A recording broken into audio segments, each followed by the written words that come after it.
আমাদের শিক্ষা ব্যবস্থাকে যেভাবে ধ্বংস করা হচ্ছে, এখন সময় এসেছে যে আপনার সন্তানকে আপনি যদি ইসলামে রাখতে চান, আপনার সন্তানকে যদি ইমানদার রাখতে চান, তাহলে বাসায় আপনার কোরআনের পরিবেশ কায়েম করতে হবে।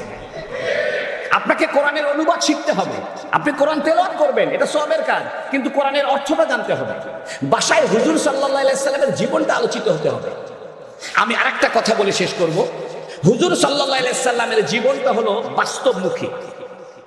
অর্থাৎ হুজুর সাল্লাল্লাহু আলাইহি সাল্লাম জীবনে যত কথা বলেছেন, জীবনে যত কাজকর্ম করেছেন, জীবনে যত বিষয়ে সমর্থন দিয়েছেন, প্রত্যেকটা কাজকর্ম, প্রত্যেকটা কথাবার্তা, প্রত্যেকটা বিষয়ের সমর্থন এখনো পৃথিবীতে আমলি রূপে চালু আছে। একটা এক্সাম্পল দিই,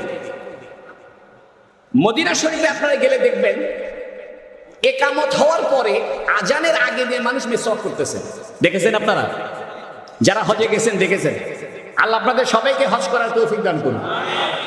মদিনা শরীফে মসজিদে নববীতে যখন নামাজ শুরু হচ্ছে, তখন কিছু মানুষ পকেট থেকে মেসওয়াক বের করে মেসওয়াক করে পকেটে রেখে আল্লাহু আকবার বলতেছে।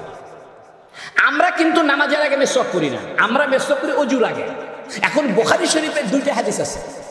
কিছু হাদিস থেকে বোঝা যায় যে মেসওয়াকটা করতে হবে ওযুর পূর্বে, কিছু হাদিস থেকে বোঝা যায় মেসওয়াকটা করতে হবে নামাজের পূর্বে।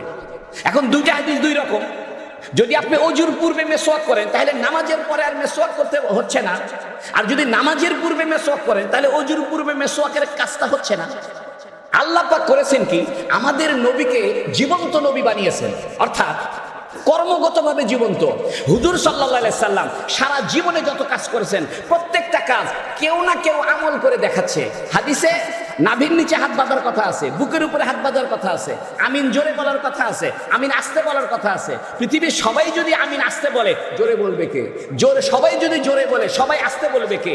এজন্য পৃথিবীতে আল্লাহ পাক হুজুর সাল্লাল্লাহু আলাইহি সাল্লামের জীবনের প্রত্যেকটা প্রসঙ্গ, প্রত্যেকটা কথা, প্রত্যেকটা আমল, প্রত্যেকটা আচরণ পৃথিবীতে এখন আমলি রূপে জীবিত রেখেছেন।